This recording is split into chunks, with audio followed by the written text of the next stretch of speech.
পুজোর ঠিক আগ মুহূর্তে নেশা বিরোধী অভিযানে নামল পুলিশ প্রশাসন। এনসিসি থানার ওসি প্রার্জিত মালাকার নেতৃত্বে টিএসআর, সিআরপিএফ এবং পুলিশের যৌথ বাহিনী শুক্রবার রাতে রাজধানীর গলাবস্তি এলাকায় পরিচালনা করে ব্যাপক অভিযান করে।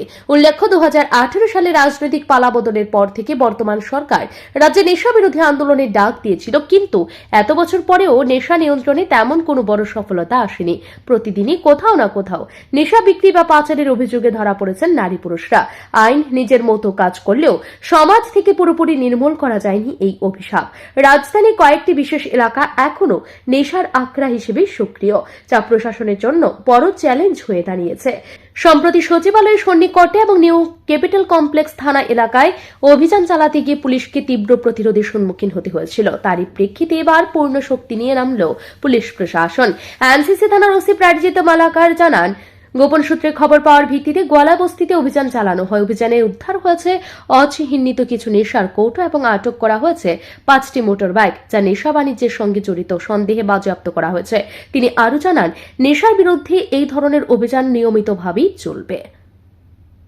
দুর্গাপূজাকে সামনে রেখে আমাদের এই গলাবস্তি এলাকায় নেশা বিরোধী অভিযান, আমাদের কিছু সিক্রেট ইনপুট ছিল বেশ কিছু বাড়িতে নেশা বাণিজ্য সংযুক্ত বাড়ির লোক, এবং সেই খবরকে ভিত্তি করে আমরা বিশাল পরিমাণ টিএসআর, পুলিশ, সিআরপিএফ নিয়ে আমরা রেড করি এবং 2জন লোককে আটক করতে সক্ষম হই। বেশ কিছু খালি কৌটো পাওয়া গেছে এবং 5টি মোটর বাইক আমরা সিজ করি, যেগুলি এখানে লোকাল নয়, এগুলি কোনো চুরির সঙ্গে বা কোনো ইলিগাল ইয়ের সঙ্গে যুক্ত থাকতে পারে।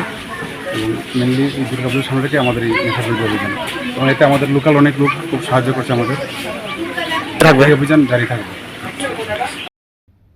এই অভিযানে পুলিশের উপস্থিতি এলাকা জুড়ে আতঙ্ক সৃষ্টি করলেও সাধারণ মানুষ স্বস্তি প্রকাশ করেছেন।